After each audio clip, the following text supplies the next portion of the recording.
Brazilian waxer problems. Weary face. I'm a full-body waxer. My main service are Brazilians, women and men. This guy I have been dating has an issue with me waxing male private parts. This is my career and the money is great. Can I please have a point of view on this? Would you be okay with this or not? It's your career and livelihood. He is feeling a bit insecure, and hopefully some reassurance will change his mind. But I wouldn't sacrifice a good paying, honest living just for him. He's about to get the boot. On the topic of performing painful procedures around male genitalia, my ex was highly uncomfortable with my job requiring me to insert catheters into male urethras. At the end of the day, this is your job and not something you take any sexual satisfaction in. Just reassure him and remind him that he's taking issue with your livelihood. Good luck. I would absolutely love to be a waxpert because hair removal fascinates me. I always find it hilarious when anyone brings up how many dicks I see as a nurse with anything sexual. Is it also sexual when I am scrubbing dried shit off of an 80-year-old's ball sack? Come on, people, nothing about this is dreamy, glamorous, or sexy. Fellow aesthetician can say, without a doubt, that there is nothing sexy about waxing genitals. He needs to get over it. It's usually when I'm waxing their butt crack that my guest likes to ask, "How did you get into this?" But I just say, this is just another day in the office for me. It literally means nothing. I get it, girl. Honestly, I wouldn't put up with this. It's your job. It's clinical. As long as you're professional, which I'm sure you are. I don't know any aestheticians that have crossed that line with a client on their table. There is literally nothing to worry about. Thank you, fellow ST. Praying gesture. A lot of waxers don't do men so they can't relate. My girlfriend is a nurse. She deals with genitals of both kinds on a daily basis, although usually older and wrinkly, occasionally young people. But she says when she is at work, she finds nothing sexual in that environment, even if the patient is embarrassed or uncomfortable. Maybe emphasize that it is your profession so you don't even view your actions as sexual in nature, you're just performing a task. Yeah. My husband and I were talking about circumcision once and he asked me if I'd ever seen an uncircumcised penis and I said no. Then about 10 minutes later I was, hey, wait a minute. I've seen tons of them at my job. When you're at work it barely registers that what you're dealing with is a set of genitals. Maybe you should offer to wax him, so he can experience firsthand exactly how non-arousing it is. I wouldn't have a problem with your job. If you're making good money, and you enjoy what you do, I would be happy for you. I wish he thought like this, weary face.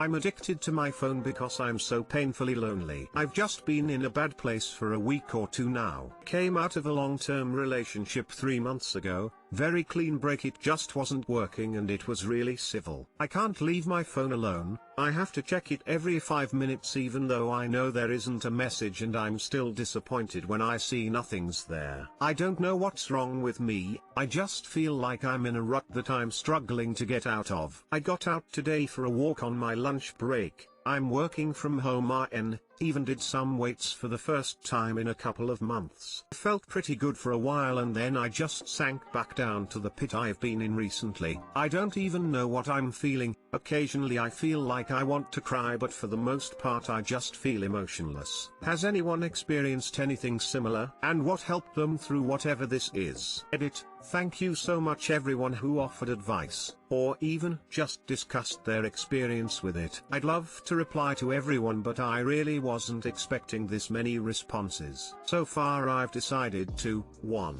Delete some of my social medias to cut back time, and 2. I'm going to buy a guitar today to try and learn in lockdown. I've been saying for almost 2 years I want to learn the guitar, so I'm so excited to finally be starting.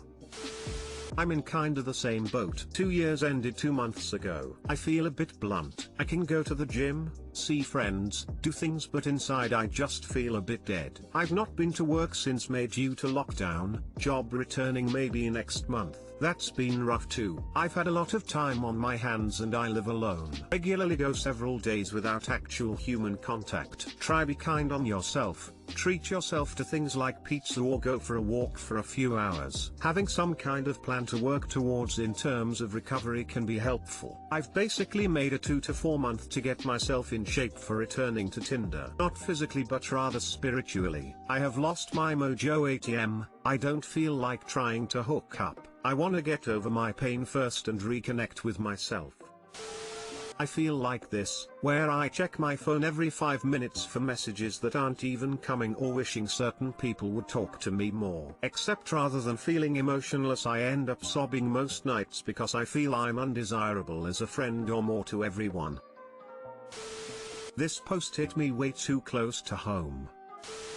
This is normal. What you are feeling is normal. Your phone has become an escape from reality, and the pain. I would try finding a hobby that will get you out of the house, or do something fun. Do something you always wanted to do. Treat yourself to things. Perhaps a pet, dog/cat. Something that will give you comfort.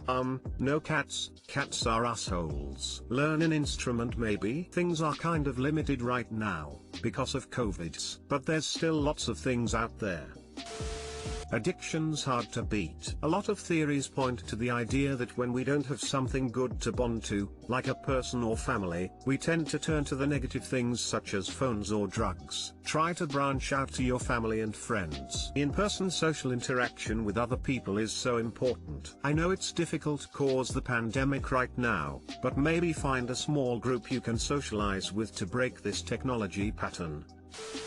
I think my boyfriend is trying to push our relationship off onto his friend. As the title suggests, I believe that my 24F boyfriend, 26 meters, is trying to actively move me to date his best friend. I've been dating my boyfriend, we'll call him Michael, for about a year now. We've known each other for years previous because we've always been in the same friends group since high school. His best friend, we'll call him John, has also been someone I've known for a long time because he's also in the group. John had asked me out years ago, but I turned him down because he's always been somewhat of a cocky guy who could never see he was ever wrong. Many people find him charming, but I think smarmy is a better word. He seemed offended but brushed it off and even told people that I had asked him out and he rejected me, which was fine because it didn't affect my life at all. After a few months all was forgotten and we just pretended the other one didn't exist, and that's how it's been for years. Until Michael asked me out randomly and I decided to give it a shot. It turned out we had a lot of similar hobbies and really had a good time, so we started dating shortly after that. Now about 6 months ago Michael started to act strange but in really subtle ways. I would talk about how much I loved animals and he would interject that John just loved animals. Which wouldn't be weird, but he did it with everything I talked about with even the slightest bit of enthusiasm. If I loved it, John loved it just as much. He told me how compatible me and John were and how he wished we meshed more. I eventually told Michael I first really didn't care what John liked because he was kind of pretentious and we never got along. He seemed really offended but quickly recovered, and by the next day everything was good again. About a week after that instance, Michael would talk up John randomly and with seemingly no reason. Hey, I talked to Brittany yesterday and man, John is apparently a god in bed, haha. Maybe I should ask the guy for tips. John is volunteering at the shelter we went to a couple weeks ago.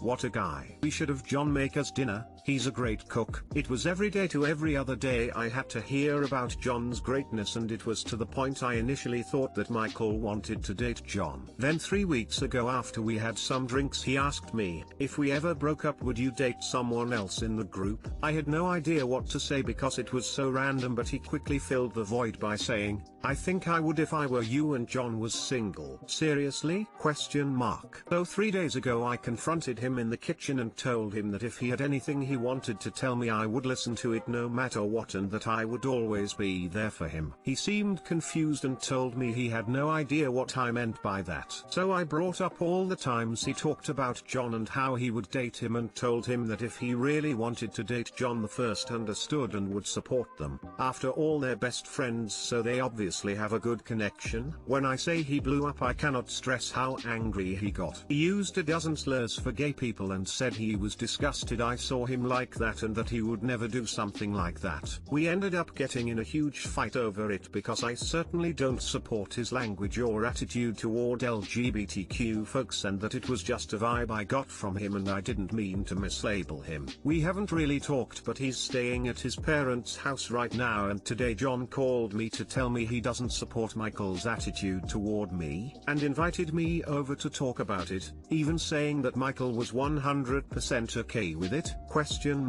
Am I crazy? Am I making up some convoluted story in my head, or is this bizarre? Too long didn't read. My boyfriend hypes up his best friend to me and talks about how compatible we are, and I'm worried he's trying to push me toward a relationship with him. Edit. So, I called Michael when he got off work and the first thing he asked me was if I went to vent to John. Naturally, I didn't because we're not close, and told him as much. He didn't have much to say to that, so I started on my questions that you guys suggested. Why are you pushing me toward John? Do you want to break up, etc.? He got once again defensive and said he refused to talk about it over the phone and suggested we meet at John's place to talk it out. I asked why John had to be included at all since it is really between the two of us, and he basically told me that it's really between the three of us. I refused meeting at John's for obvious reasons and told him if it had to be the three of us we could meet at a restaurant. He seemed fine with that and we scheduled meeting at a bar/grill that's pretty close to all of us. I showed up early and got us a table that had some privacy, and not long after John walks through the door, he sat down immediately and started chatting about how we were both so timely and that he liked when women showed up early because it showed they had good time management skills. 25 minutes after Michael was supposed to show up, he texts me and says he had car problems and couldn't make it, but to get to know John since I was already there. I'm just beyond livid at this point. John keeps trying to buy me drinks and even tries to schedule another time to hang out. I confronted him about Michael pushing me toward him and he acted like he didn't know what I was talking about. I kept mentioning how Michael was talking about him to me and John just said that it made sense because brothers have brothers' backs. I told him the brothers can have each other and left fuming. Michael's tried calling me 3 times, John's tried 7. I want to cut them both off and say good riddance, but to do that would be leaving the friend group as well, and I don't really have that many friends to begin with, and it makes me so mad that I even have to make this decision. Anyway, that's the update. Sorry if it doesn't resolve anything,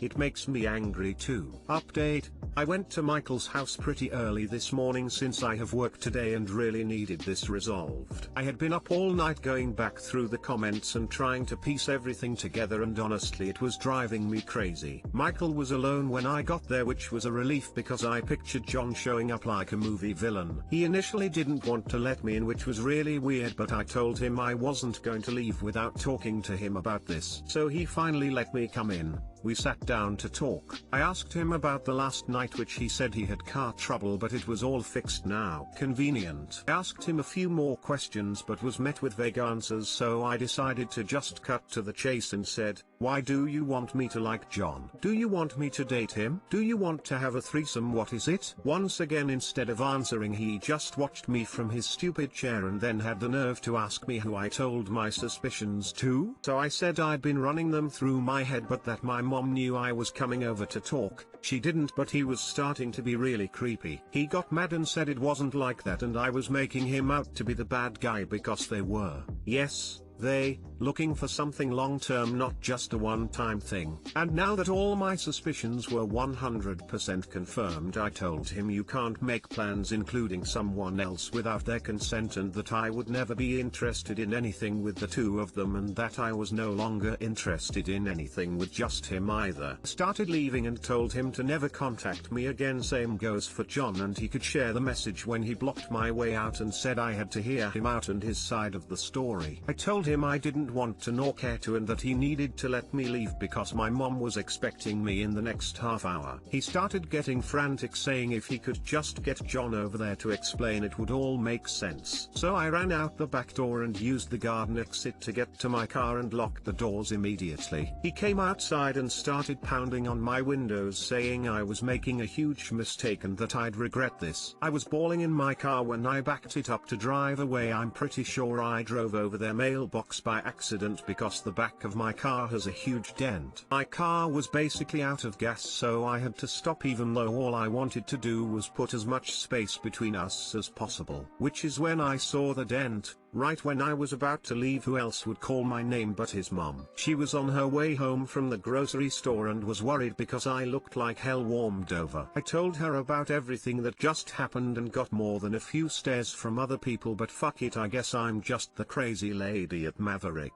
His mom looked horrified for me and told me to stay as far away from him as possible. She told me to come sit with her in her car, where she proceeded to ask me when I met Michael, which was high school. She figured as much and said that in middle school him and John raped a girl together and have a sealed record because they were minors and didn't mean to do it. She told me how sorry she was because she said it happened so long ago she thought he changed. She put him in therapy and thought he was better. She said if she had any idea there might have been a chance of this happening she would have told me immediately. I just gave her a quick bye and I'm so fucking scared of everything right now. I'm going to my mom's since they both know where I live. I sent a mass text out to everyone in the group detailing everything, and so far 3 people have said they support me, so that's good, I guess. What do I even do? I'm never talking to them again. I've already blocked them both on everything I could think of, but I've been getting hidden number calls since. I'm considering going into the police station to file a harassment complaint so that it's at least documented. My mom said she's going to call my uncle who works at the court and see what the next best step is. Thank you guys so much. I don't know if I would have confronted Michael without you guys confirming how weird this was. I'm terrified but glad that I at least know what's going on now. My mom's here as my support right now, and some of the girls are coming over later tonight just to make sure I'm okay. I'm sorry if this only makes some sense. The adrenaline still hasn't left me and my hands are unsteady. I appreciate every single one of you who took time to help me out because I think I got out just in time, honestly.